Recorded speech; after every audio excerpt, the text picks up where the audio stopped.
There's always a lot of attention, but the attention is coming mostly from inside the lobby. This time, as you say, all teams looking at Falcons on the middle. TSM decide to make their move up. They find a gap in the fence. Oh, quick reactions on the tacticals there from Shopify Rebellion do mean that Verhulst doesn't manage to get a knock. That was close. That would have been so important to get that initial knock too on the other side. Wasting a little bit of time, but also forcing themselves to create some space. If TSM could get an advantage right through these cracks, sneaky Verhulst is trying to find an angle.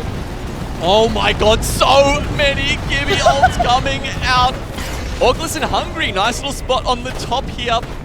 Probably gonna have to be the last to fall down, but it looks like a lot of the teams are watching for this. It's the orchestra of masses, the orchestra of the Gibby bombardment coming in. ALGS get eliminated, 5 squads left. Gaimin Gladiators are trying to get the rest. Falcons now move up with the massive barrel shoving into the bodies of Gaimin Gladiators here. TSM also move up, 4 squads left. This zone is non-existent. Falcons take out the Sheila. Zap is able to move up, taking a little bit of damage from the zone.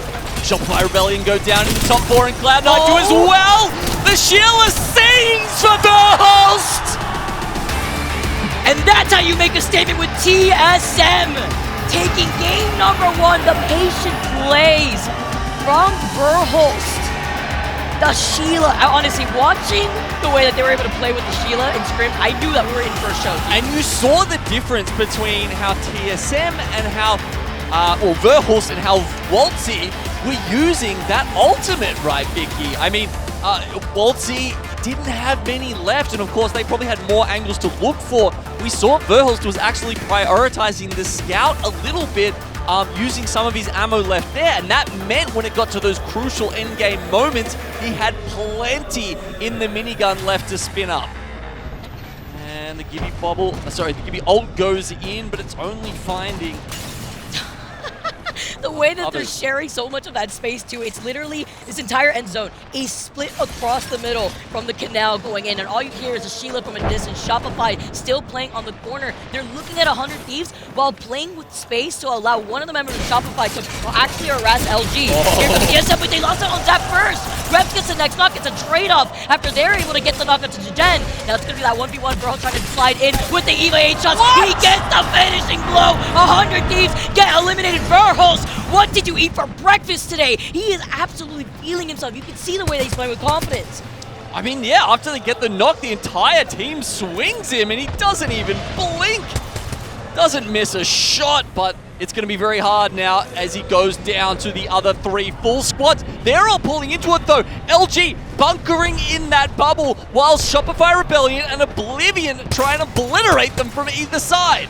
Look how much is in front of LG here too. Shopify with Koi is going to be able to get that double knock, but they can't give up the space just yet because Oblivion are also looking at them. They're trying to take a different off angle with Koifo and the Sheila. He tears down these walls. He's got the G7 with lackluster ammo, but that may be just what he needs in this end zone. Gold Mastiff for MT. They haven't managed to eliminate LG in that little window where it felt like they really should have been securing a top 2. But Oblivion now are going to help them out. They're so close to LG. Look at Breeze, he's got 6 KP. The whole squad has 14 KP and climbing, but Koifo is uncontested on the high ground. Say hello to my little friend with the Sheila. They lose out on Zainu. Koifo now has to forcibly move forward. He sees a Newcastle wall, but they cannot let the reset. They cannot let the rest happen. Are they going to get it? Zainu goes down fully, but no, Shopify Rebellion convert from that lower spot. And this is what we wanted to see yesterday. There we go. This team that has, 2 of the previous LAN winners are on them. They are, in a lot of respects, the defending champions here.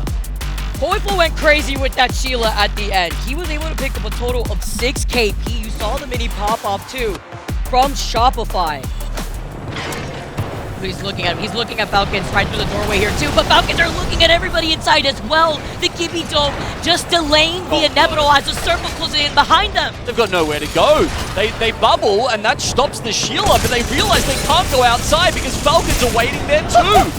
Welcome Welcome to the chaos. Welcome to the Newcastle Rampart meta. As you move up, Hal patiently with the massive cleans up EXO. It was inevitable. It was a nail in the coffin, but it was what so many teams were forced to play under. With the circle closing in, Ninja still on the outskirts, Noctem still alive. But GG is still alive. They actually found the corner inside. They're going to play it for as long as they possibly can, maybe eke out some placement points. Meanwhile, FaZe Clan have tried to take down Reignite. They have successfully dealt with TSM, and they want this whole side of the map to themselves. And Falcons is trying to clear out the entire southeast side of this zone. Reignite FaZe on the opposite side, taking this fight, has now allowed the teams from the east to move up. They take them out. FaZe Clan get eliminated. Falcons, though, lose out on Waltzy. They're going for the rest, but the engagement starts as Falcons have to look at Noctem, who were able to get the reset, by the way. Reignite move in. The bombardment's coming in from the skies. 3 squads left. It is Reignite, Noctem, and Falcons left, and Falcons get eliminated. Nowhere to go as a Sheila blares through to take them out. 6 kills, though, is okay, but Reignite and Noctem, they want the win. Bubbles will delay this for a bit, but Rick goes straight in. And now sliding in with the Sheila. No one's looking at him, but through the dome, you just let it spray. But isn't enough. You get taken out. You're just shooting the dome. And this is free fear for Noctem to finish off that Chad.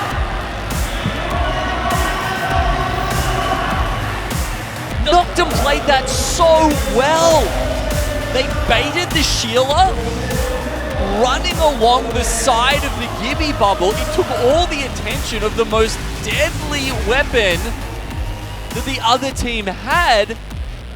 Zero Tenacity, who have been here from the very beginning, sitting all the way up in the north in this corner of Climatizer. Yes, they've collected a few kills. It hasn't been much, but now up against Falcons and whoever manages to survive between C9 and GHS. It's going to be C9. Goodbye, GHS Professional.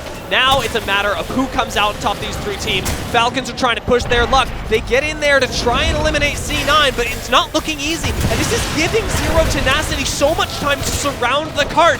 Falcons have got to be careful. C9 have got to be careful, but with Waltzy down, it looks like Falcons are the ones who have made the biggest misstep.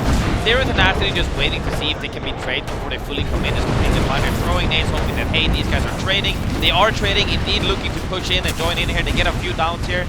C9 is trading. Shex gets a down already. It's in a 3v2 right now. 3v1, and it looks like they can actually close out the fight pretty easily. That was just a super clean up from Zero Tenacity. They had very little to do once that fight in the cart started, and Falcons had to know it as much as anyone else that committing into that cart was going to be the end of their game. I was very surprised not to see Falcons actually play for the win and instead play for second and still get third. I think they're actually, leading by quite a big margin right now. They have plenty of kills, good placement as well. They're just opting for, we're on a roll.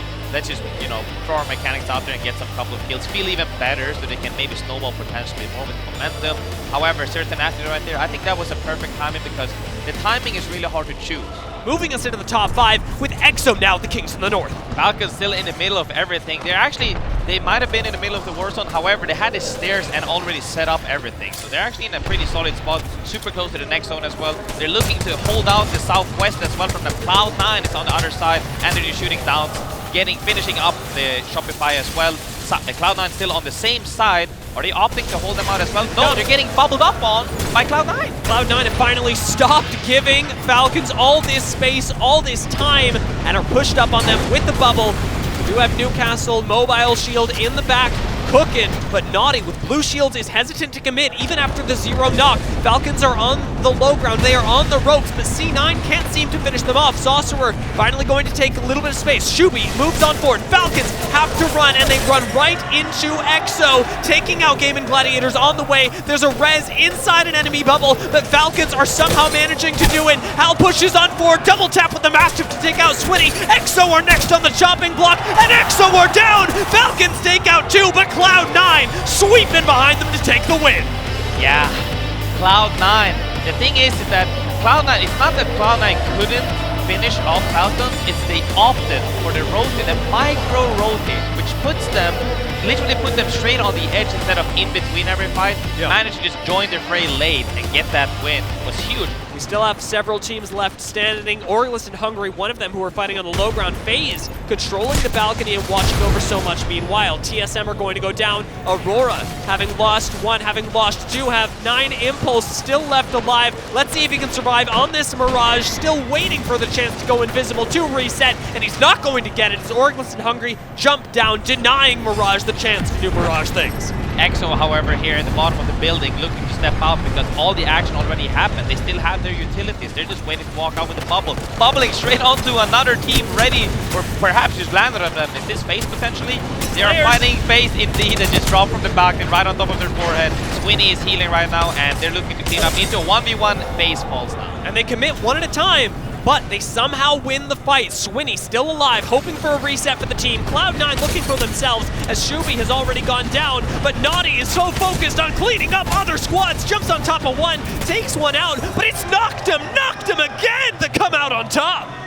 Noctem once again. Came from the west side actually. They were on the same building but on the west side that actually had to move a little bit earlier than both FaZe and EXO, but since FaZe and EXO since FaZe landed on top of EXO, that gave Noctem the opportunity to breathe a little bit. Bubbled up probably the latest out of everybody since we saw about 5 more bubbles right there. C9 cleaning up the EXO remaining of the fight from FaZe and EXO, and then Noctem with the style, with the mechanics that they've had before, just cleans up that game, and they are actually ending really high up. It's going to be up to Light to hit a big shot with this Kraber. It's a 3v3 to win this first match. Bubble does give them a chance to reset, but they are still on the low ground here. That Kraber shot could be everything. All you need is one big shot can make a difference. They do have the ult here. It's going to force a bubble on the other side. Castle wall goes down. Is that going to be a distraction? Are they playing for KP? That's the question. Waltzy has to be careful. But it's going to be Imperial Hal who gets that first knock, but now it's all up to Hal. The CEO has to clutch and he can't. GG from the low ground, take down Falcons, and we'll win your game number 1. What a play from the Gaimin Gladiators. The Newcastle slam, the leap out of nowhere to take the space, to take the position and just catch Falcons slightly off guard when they were a little bit split. You could see Waltzy was desperate to try and get back to the other two, but the bombardment was also perfectly placed so that he was just slowed at the same time. Fnatic, Aurora, Gil, 3 teams who should be in the winner's bracket already, still alive. But I want to keep an eye on Zero Tenacity and Dragons, because they're the 2 teams who really need points here. But now we see Gil, they are wrapping on Fnatic. Gil to wrap in Fnatic. They want to try and take this truck away from them, and now Fnatic all of a sudden find themselves in the most comfortable position to one that is extremely uncomfortable. Yuka and Leica have to clutch up now. 1v1 trade, 2 versus 2. No one else getting involved at the moment, but Dragons could see this as an opportunity to push up. You can see they've bubbled. They're getting closer. They're keeping an eye. So Fnatic reluctant to push up. Gilda lost one. It's a 1v1. It's a 1v1 and Leica will win it. Gil will be eliminated and Fnatic will live, but can they survive the third party? Melstera does what he can, but it's a top 4 performance as we're into our top 3. The Dragons take advantage, but Zero Tenacity now there. They're the 2 teams who need points, but Aurora could be the party poopers. They can pick up some big points here as well, and they have the Mirage available. 9 Impulse might be able to bamboozle everyone. We're about to see Mirage winning a game in the ALGS. You would have asked me that 6 months ago. I would have called you crazy, but Aurora want to make it work, and Aurora will make it work. Amiya again with a win here at the ALGS Championships, and Aurora look dangerous. Aurora make their mark on B versus C and secure their spot in the winner's bracket as well. If it wasn't already, it boy definitely is now. GHS Professional will be eliminated. Complexity now make their move. They want the KP. They want to make their own fortunes, and they will do that by taking down numerous squads around them. 5 squads now remain. Complexity now own the eastern side, by the way, and they have those rampart walls that were being set up very strictly organized as well to make sure they had that protection. Aurora going to be down low, have to use their bubble to stay alive, and it's going to be Guild who are southwest of them, potentially going to pressure. Noctem though trying to swing out onto Complexity's position. They've got to be careful. Guild now on Phony. They're involved in a fight of their own down on this low ground, and it's going to be Aurora who win that fight. Gil will be eliminated, but here come Complexity from that top rope. 4 squads remaining. It might be 3 in a few seconds' time. This is really good management from Complexity, recognizing where the damage is being done, where they can take space, and where they can get KP. They do not confirm the kills onto Aurora yet. They need to think about bigger picture. How do we win this game? Now we see Team Burger getting involved. Team Burger get involved. Aurora will be eliminated, and it will be Team Burger who'll fall as well. But Noctem Esports, who have been one of the stories of day 2, are looking to close this game out. Sheila's there. Poison looking to connect.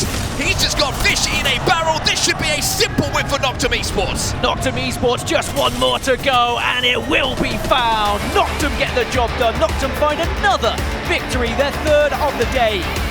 And they are really starting to heat up here in Japan. That's another knockout performance from Noctem Esports. What else can you say?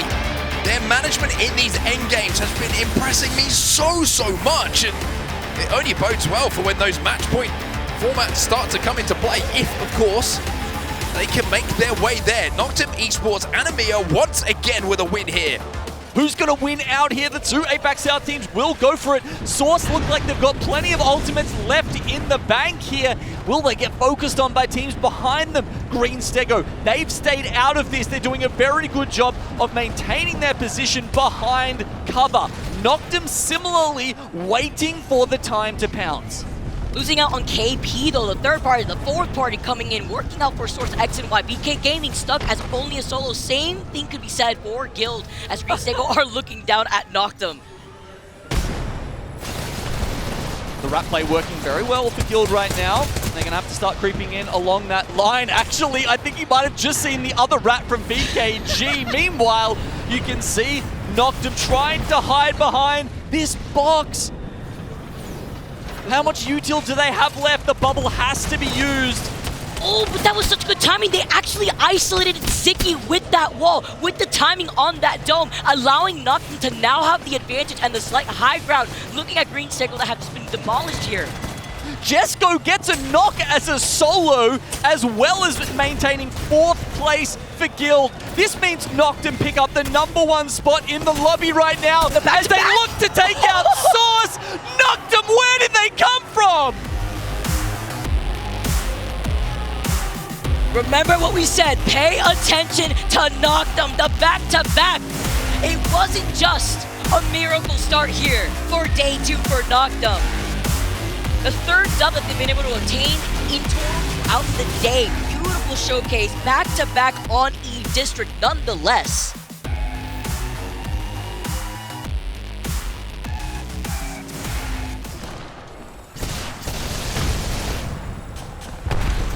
Which team do they look at first? Boat check in hand from Zero. They still can't ignore Gaimin Gladiators, but with the dome right behind them, they use it as their advantage to move forward, to take out BK Gaming as they're eliminated. 6 squads left, and Falcons have gone everywhere in this final zone. 6 seconds on the bubble. He can't save how they have to try and play their life here.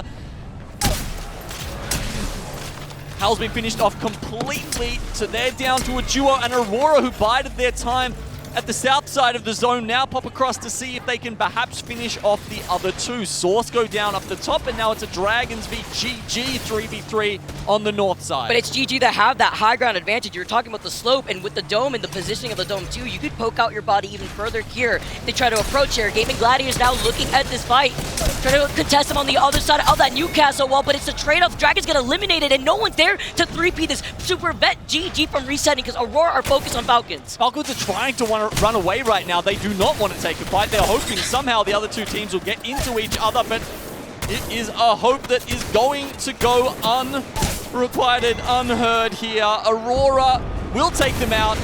GG comes sliding down. And with the advantage too, they were able to fully reset, leaving just Aurora waiting out the Sheila. It is a final shot of the Massive to be the nail in the coffin to allow GG to move up in 3rd place and to take game number 5.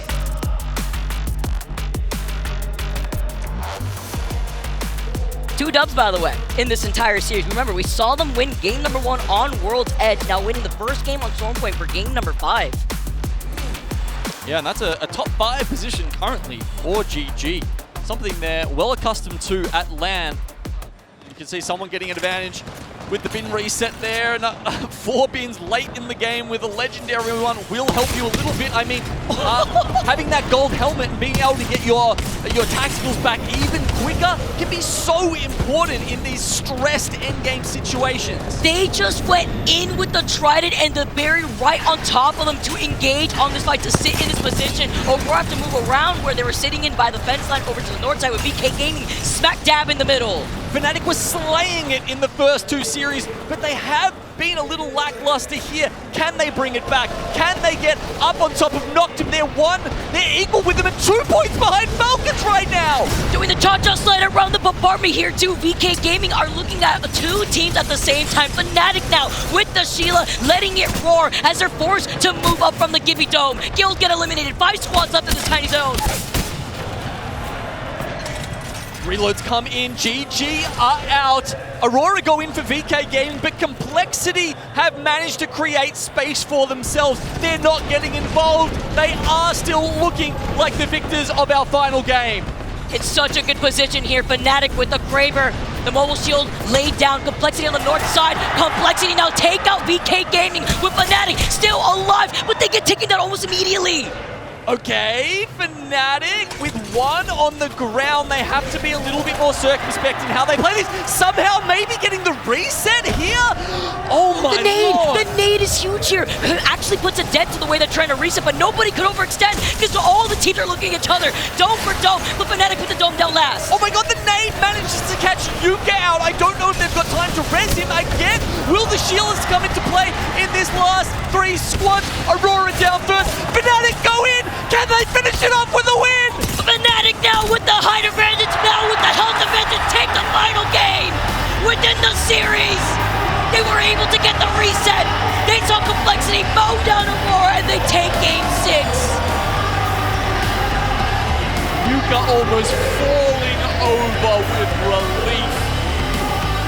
As we said, they've been struggling, of course not overall, but in this series so far, and a big finish for the hometown team puts them 10 points clear of Falcons and the current lobby leaders.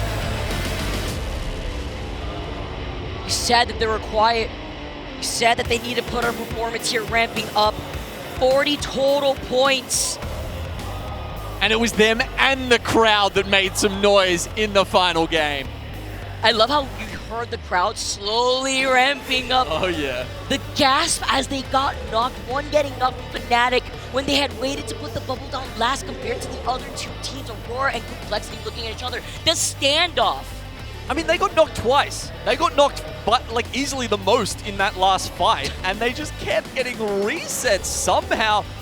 Rebellion actually only has 2 more options now. If they have more evacs, great. If they don't have evacs, I hope they learned how to climb up from underneath the bridge, because you can actually climb up on the bridge from underneath, and that's a cool thing to do. Hopefully we see that. Furia, however, here goes for a Valkyrie, most likely gonna oob and drop on somebody's forehead. We'll have to see. Crazy Raccoon has to do is walking in, but should be held out by Oblivion. Especially because they're going to have no bubble after this. Like, very soon, Crazy Raccoon are coverless. And again, you are hoping that somebody else gets focused on Furia, dropping right on top of Go Next. This is going to be a battle for the ages as Madness peeks through the bubble, taking out Go Next with a Mastiff to the face. Now facing off against 100 Thieves, Furia are resetting, taking control of the high ground and making sure that they are not pushed subsequently. Go Next, Crazy Raccoon out, 5 squads left, and Furia need to control the high ground. They're looking straight at 100 Thieves. It's a battle between these 2 teams for the height as Liquid Alienware control the low ground. Shopify Rebellion are down and out. Oblivion on the low ground, Liquid on the low ground, and it's 100 Thieves and Furia battling for the height. Furia managed to take the high with the Valkyries, but humongous as they 3-peat the bridge fight. 100 Thieves, however, still looking to hold, as I believe they have to drop last. They're probably going to drop into the bubble, but Team Liquid managed to put out an ult early on as the other 3 teams are about to contest each other. Liquid are chilling. Liquid don't have to do anything. They're watching teams drop on top of each other, and Furia is finally going to look at them, try and send it on to Team Liquid, but Keon, it's just him left and tries to fly away. 100 Thieves dropping right onto Oblivion will take them out, and it's their top 3 squads as we've still got 1 member, Keon of Furia, still alive and ratting things out as Liquid Alienware and 100 Thieves go head-to-head. Keon will go down and even through the wall. Liquid Alienware tear 100 Thieves apart. Liquid Alienware in indeed. They managed to go from a road, like they went from inside Harvester, fought for Kravis, went from Kravis straight underneath the high ground, came back to where Crazy Raccoon was playing as a duo, managed to stall long enough, and despite getting absolutely sent by Furia because they didn't have an option, it's either to drop on 2 teams or fight Liquid, they decided to opt for the 3v3. Liquid takes them out and then wins the game. Shopify Rebellion wanting not to be focused by anyone, but looking at that high ground that is so powerful, they're going to try and take it themselves, denying this. And Furia look like they might go down, but MT gets traded out. Up goes Koiful, down goes Koiful, and it is very risky for Shopify Rebellion as Furia have had enough and come down to finish what Shopify Rebellion started. Madness said, you want uppies, I want downs. He dropped straight on their forehead and pumped 2 of them straight down and even gets a reset. I'm actually surprised Hakis didn't join that fight. That was the absolute perfect opportunity for him to 3P. Now he's just praying that please nobody peek my lava spot, because if you do, I am forced to fight, but at least he has bubble.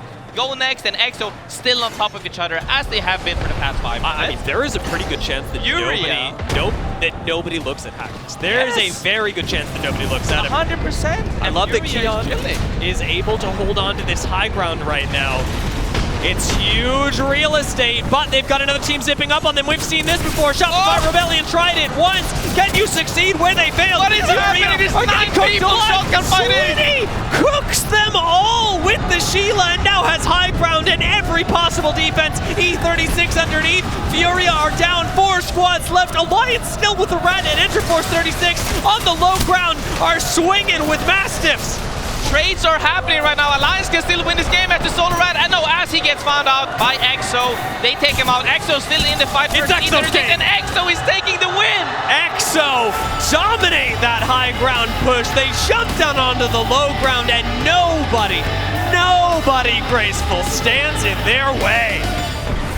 Envy have played so conservatively. They have been so risk averse, and you can understand why. Sitting in 23rd, this game could be what makes the difference for them. It should be what makes the difference, and they've got just as fair a chance to win as anyone. Surviving on the inside, they finally let the bubble expire, and there are so many nades on the outside of it. Catalyst Wall is going to keep them safe for a little while, but they've got a mobile shield and a prayer keeping them alive. Furia are going to go down, pushing us to 5 squads left, and Envy play so quiet on the outside. Shadow 3690, wait for the game to come to them. TSM, wait for the chance to third party, and 100 Thieves jump in and out on Envy, not giving them a second of rest. 100 Thieves now finally starts to move in for these kills, finishing off Envy while TSM go down on the outside. Envy still alive though, still fighting for their chance in this lobby. Will finally fall as DuFace Clan, leaving us with 2 squads. 100 Thieves in on the outside. It's Shadow who come in on the zip line, and Shadow who from the bottom of the leaderboard takes the victory in game number 3. While we saw that whole action unfold on the bridge, the stalling from Envy was too long, and it kept the fight going for way too long, so that TSM and Shadow fought on the eastern side underneath the stairs, and it looks like Shadow actually won that fight. Waited for the fight up top to unfold.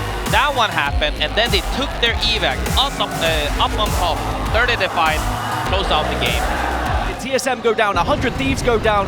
Confirmation that Liquid Alienware push themselves into the top 20 as well, but that doesn't guarantee them a place in the winner's bracket just yet. They've also lost 1 here. The big thing is Alliance now completely own the south side of this zone with TSM falling. Liquid Alienware are going to go down as well as Crazy Raccoon trying to put some pressure onto Alliance now. Go Next Esports again, by the way, somehow involved in an endgame, as we've got 2 EMEA teams trying to take out Crazy Raccoon, the solo representative from APAC North. And we mentioned about Alliance chasing that #1 pick in the POI draft. Don't forget, Go Next could also do it as well.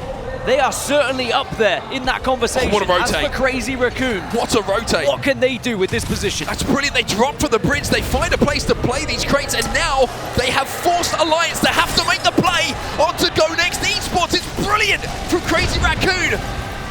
Just to watch everything happen in front of them by dropping just at the right time, and now Sheila could do what she does best. Dark Veils have made things awkward, the bubbles will as well, but surely this is inevitable for Crazy Raccoon. Crazy Raccoon with the bubble down last as well. There's the app cover as well. The fight's already taking place, and it's about how many kills do you want on your way to becoming champions. Crazy Raccoon just looking for the final KP. And with two EMEA powerhouses in front of them, it's APAC North again who stand up. Crazy Raccoons send themselves into 11th in the overall standings. And again, it's about improving that position in the POI draft, because surely at 118 points, their winner's bracket position would be secured. Last-ditch attempt for some of these teams to find points. Liquid Alienware in this position. The trouble is they need to check both north and south, and they do have a little bit of high ground over the southern players, but it's Oblivion who are their immediate concern. And Oblivion know it as well. Oblivion have their eyes trained on Team Liquid right now, and not just eyes, but Sheila as well. I think Oblivion want to try and wrap. They want to try and essentially mirror what Liquid Alienware do here. They're waiting for them to make that move. They're trying to force them away, and if they do, then they can pay attention to the teams who are center zone. FaZe Clan have been eliminated, and Jaguares with a little bit of a throwback spray from the R99. Will clear a little bit more space here. 100 Thieves will be the victims here of Team Liquid Alienware. Yeah, they go down. 4 squads now left. Oblivion now take that position, then Liquid Alienware were in. Furia still holds center zone, but Shopify Rebellion waiting down low, as now we start to see the Newcastle ultimates be laid down just to try and build something you can hide behind, and Gibby bubbles have just been popped. But remember, that means Oblivion, no castle wall and no bubble. Liquid is sending it onto Furia here, down in that middle zone. Furia trying to hold, a couple of trades coming through. Kurev now left on his own, trying to escape, and he's just going to run into trouble as Liquid Alienware will be eliminated. Oblivion, though, from the high ground, now move down to survey the areas surrounding them. Reeds is going to back up. It looks like they weren't fully committed to sending it there. Oblivion, remember, a team that is closing in on that top 20. They can give themselves a chance here. The bubble goes down last here for Oblivion. That means that SR and Furia will be forced to engage first, as the bubbles will drop, but instead both teams try and push up onto that high ground. And Oblivion, now they've got some work to do. You can hear the Sheila, but you can also see Blixer starting to go a bit crazy in this endgame. Koiful left on his own, and it will be Furia who come through in the final moments to clutch and win game number 5. That is one intense endgame here on Stormpoint. I mean, blink and you'll miss it. Disbelief from Koiful. Thought maybe they'd done enough at Shopify Rebellion, but it's Furia. Here come the Gibby ults. And Shopify Rebellion have already expelled their bubble. The platform that Shopify Rebellion have to play here could be the difference maker. They have the height advantage, they have the angles over everybody else. TSM shouldn't really win from this position, but boy, are they trying to give it their best bet and best go at it here. Shopify Rebellion in a very commanding one, but what can change a final circle? A Dark Veil. More Gibby ults. More carnage coming down and raining down from the skies. Shopify Rebellion, a little bit hazardous and a little bit kind of trepidatious in the way that they're kind of tiptoeing over the top of TSM. As the Gibby bubbles once again comes down, and round 3 of the Gibby ults takes place. Bubbles everywhere. Vital POI draft positions on the line for all 3 of these teams, as now they're starting to get a little bit closer. Good chunks though from MT. Cloud9 eliminated. It's TSM versus Shopify Rebellion. Zainu will go down, but Koiful's found 2. It's a 1v1 if I'm not mistaken, to see who wins the final game of the day. And Shopify Rebellion will be that team. They close out here on Stormpoint with a win. And it's that young man Koiful again who is showing that experience that's starting to be picked up. And Shopify Rebellion, they make a statement to everyone else in this tournament to say, do not forget about us. They tie Fnatic on 160 points, joint 2nd and 3rd, and they really are a major threat at this tournament. It's unbelievable the consistency we're seeing from Koiful and Zainu as a 2, and then you add MT, who, you've mentioned it a few times, one of the best IGLs to not find a victory so far. But could this be the tournament where that changes, as they just had a look at the overall standings and saw that they are tied with Fnatic in 2nd?